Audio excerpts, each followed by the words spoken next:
South African President Cyril Ramaphosa defended the country's land policy on Monday after US President Donald Trump threatened to cut off American funding due to what he described as land confiscations and the mistreatment of certain groups.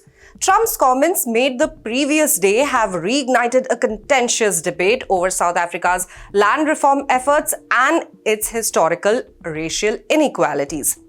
So what is Trump exactly referring to? We explain.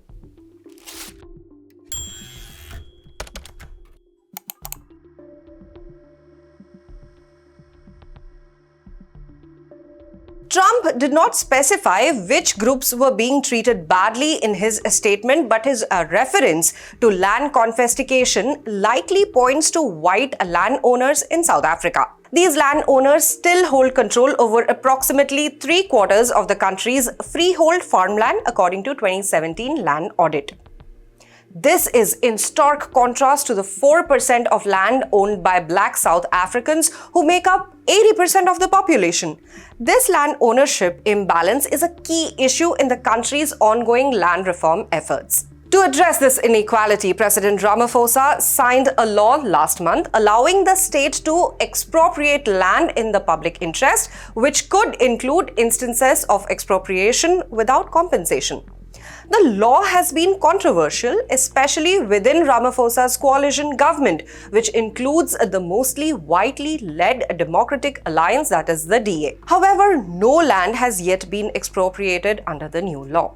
South Africa's land issue is deeply rooted in its colonial and apartheid history.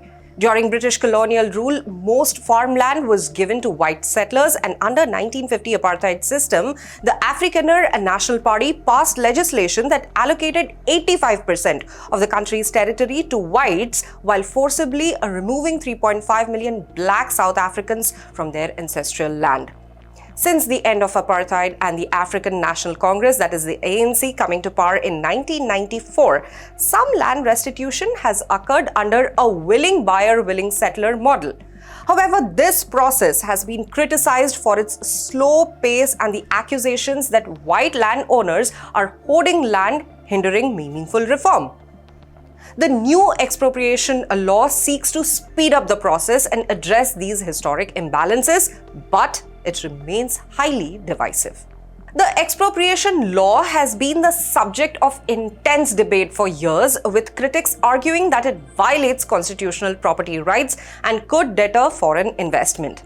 The Democratic Alliance, which is South Africa's main opposition party, has been particularly vocal in its opposition, asserting that the law is unconstitutional.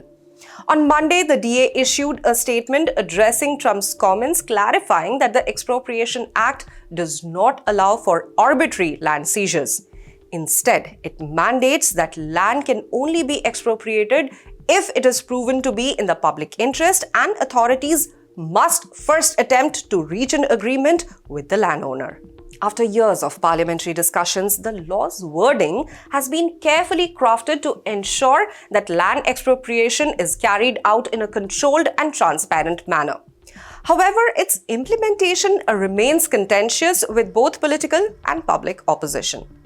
In 2023, the United States committed approximately $440 million in aid to South Africa, with the bulk of funding directed towards health initiatives, particularly HIV/AIDS programs. Trump's threat to cut funding raised concerns, particularly since US assistance accounts for 17% of South Africa's HIV/AIDS funding, according to South African government. However, South Africa relies on this funding for health, farming, education, and energy programs, with HIV/AIDS funding representing the largest portion. While the aid is significant, the bigger concern lies with trade relations. Under the African Growth and Opportunity, South Africa benefits from preferred tariffs on quarter of its $15 billion exports to the US. AGOA accounts for 2% of South Africa's total exports, making it an important aspect of the country's economic ties with the United States.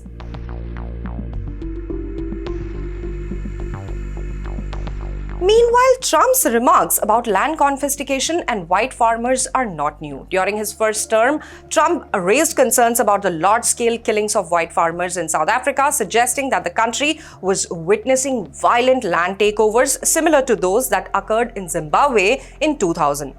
However, there is no evidence to support claims of widespread land seizures or systematic killings of white farmers in South Africa. Similarly, in 2023, Elon Musk, who's a prominent South African-born billionaire and Trump ally, accused the South African government of seeking to genocide white people. This narrative, which circulates in far-right circles, falsely links land reform with violent acts of ethnic cleansing. While there have been incidents of farm attacks, the scale is much smaller than often depicted.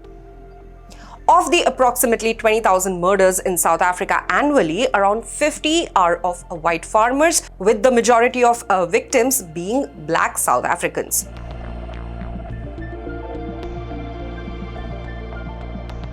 As tensions over land reform continues to simmer, South Africa faces the challenge of balancing the need to redress with concerns over property and rights and foreign investment.